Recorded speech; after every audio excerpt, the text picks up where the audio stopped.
Hello and welcome to part 2 of the case of anaphylaxis from the case files emergency medicine book. We finished while speaking about the pathophysiology, and now we'll speak about the diagnosis in the case of anaphylaxis. There are no specific tests for anaphylaxis, so the diagnosis is made clinically. The most commonly affected system is the skin, which manifests with angioedema, urticaria, erythema, and pruritus in greater than 90% of patients with anaphylaxis. The cardiovascular system is also affected, primarily as a result of decreased vasomotor tone and capillary leakage. This leads to hypotension and tachycardia, and resultant altered mental status.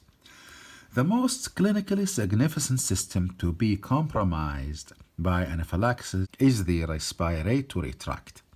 Bronchospasm and bronchoria in the lower respiratory tract in combination with edema of the upper respiratory tract are the most feared and difficult to manage aspects of anaphylaxis.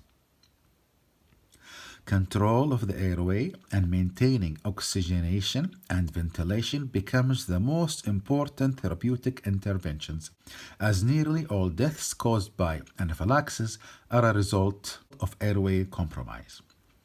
Thus, early and aggressive airway management, surgical if needed, is indicated in these patients. Although less common, patients may also complain of abdominal cramping, nausea, vomiting, and diarrhea. The severity of any given reaction is impossible to predict. However, rapid onset of symptoms tends to indicate a more severe and diffuse response. While reactions are almost always temporally related to exposure, patients can develop symptoms up to 4 days after exposure. Treatment of anaphylaxis begins with patient education and avoiding known precipitants. Patients with known allergies should carry self-injectable epinephrine. However, this is not always possible. Once the medical system has been alerted and activated to a potential anaphylaxis case, treatment must center on resuscitation and supportive care. This begins with the ABCs, large bore IVs for volume resuscitation, oxygen, and hemodynamic monitoring. The airway must be assessed immediately. It is imperative that providers have a low threshold to secure the airway, as laryngeal edema can increase to the point of occlusion, quickly making standard orotracheal intubation impossible. When attempting an orotracheal intubation, the provider should also be prepared to quickly switch to a surgical airway, such as a cricothyroidotomy, should the oral attempt fail. The primary initial therapy is epinephrine. Epinephrine will act as a pressor for hemodynamic support, as well as to counteract released mediators and prevent their further release. It can be dosed subcutaneously or intravenously. However, in true anaphylaxis, IV administration is preferred. Epinephrine dosing can be confusing and potentially dangerous. In general, all ampoules of epinephrine have 1 milligram of medication. One method of administration is to place 1 milligram, which is 1 ampule, of epinephrine into 1 liter of intravenous fluid and infuse to 1 to 4 cc per minute. This allows for precise titration of dosing to desired effect and provides more rapid onset. Caution should be exercised in the elderly and in those with known cardiovascular disease. Inhaled beta agonists are indicated for wheezing, and nebulized racemic epinephrine has been hypothesized to decrease laryngeal edema.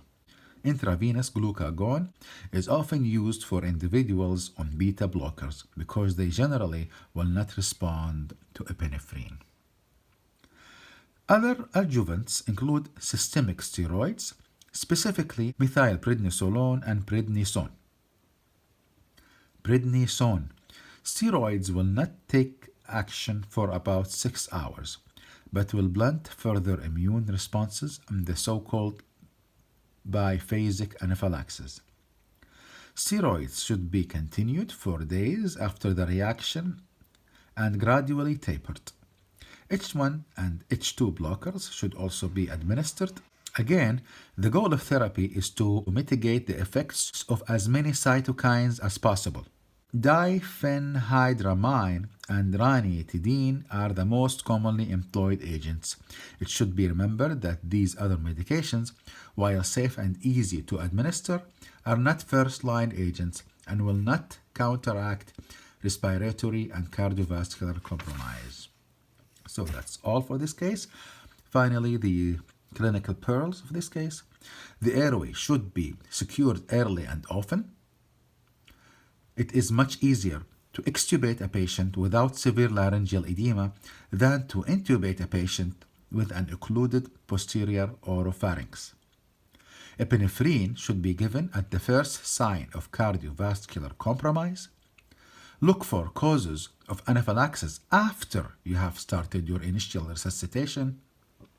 Steroids, antihistamines, and beta agonists are all helpful pharmacological adjuvants for managing the many symptoms of anaphylaxis. And this is all for our anaphylaxis case from the Case Files Emergency Medicine book. Thank you very much for listening. Inshallah, next I might be starting another case file book. Please don't forget to share, subscribe, and like, and please leave a comment and let me know anything you want to say. Now, take care and arigato gozaimasu.